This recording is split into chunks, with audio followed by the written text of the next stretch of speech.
Түркістан облысының әкімі Өмірзақ Шөкеевтің тапсырмасына сәйкес қоғамдық даму басқармасы және Кентау қаласы әкімдігі мен ішкі саясат бөлімінің ұйымдастыруымен дәстүрлі құндылықтар керуені тақырыбында көшпелі жиын өтті.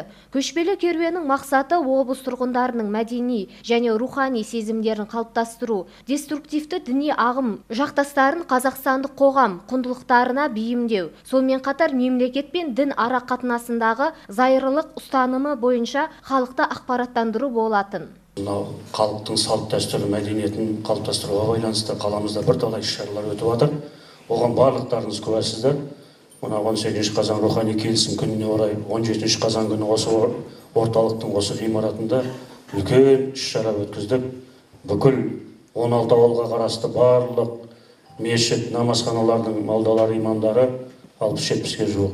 Жалпы өшірде құқық қорғау органдары, зиялы қауым, мынау жастар барлығын басын қостырып, өшірде дін мәселесі бойынша бүгінгі таңға қордаланған мәселелерді ортаға салып, жан-жақты талқылап, соның негізінде нақты ұсыныстар түсіп, соның негізінде өздеріңізбен бірлесе отырып шешім қабылдап, сол шешімнің негізінде біз бүгінгі таңда ары қарай жұмыстарымызды жалғастырып жатырмыз. Оған куәсіздер. Еркін форматта әңгіме сұхбат түрінде өткен келелі жиынды Кентау қаласы әкімінің орынбасары Алимбетов Бегайдар ашып, қалалық ішкі саясат бөлімінің басшысы Сүлейменов Төрехан Жақашұлы жүргізіп отырды. Дін мәселелерін зерттеу орталығы басшысының міндетін атқарушы Халықов Медет Мұзаппарұлы құндылықтары жүйесінде әрбір ұлттың салт дәстүрінің, мәдениетінің маңызды рөл атқаратынын айтты. Замана сынына сүрінбей өткен ерте заманнан арқауы үзілмеген асыл дінімізге қайшы келмейтін қастерлі дәстүрлерімізді әрдайым құрметтеуге, ұлттық рухани тамырымыздан ажырамауға шақырды. Және бұл жерде ең қозғалған мына дәстүр ғой. Біздің дәстүр мен діннің ұштасқан жері бар. Сол енді бұл діннің келген заманы 14 ғасыр болса, дінімізді сол ұстап келе жатқан ата-бабамыз дәстүріне қанша заман. Енді бұл екеуі ет пен сүйекте бірімен араласып кеткен.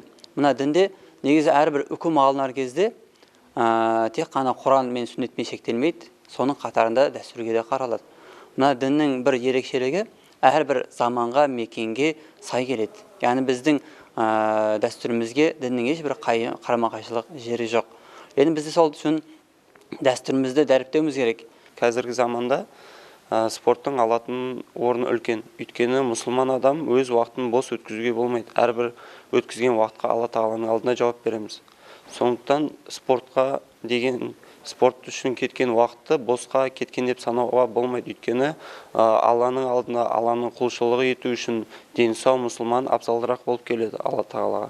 Сондықтан құрметті қала тұрғындары, облыс тұрғындары, барлықтарыңызды спортпен келіп айналысуға шақырамын. Келелі жиынды қорытындылаған қалалық ішкі саясат бөлімінің басшысы Сүлейменов Төрехан Жақашұлы дәстүрлі құндылықтар керуені аясында қаламызға келген азаматтарға, қала тұрғындарына мол ақпараттар беріп, ой қозғар мағыналы әңгімелерін ортаға салған үшін алғыс білдірді.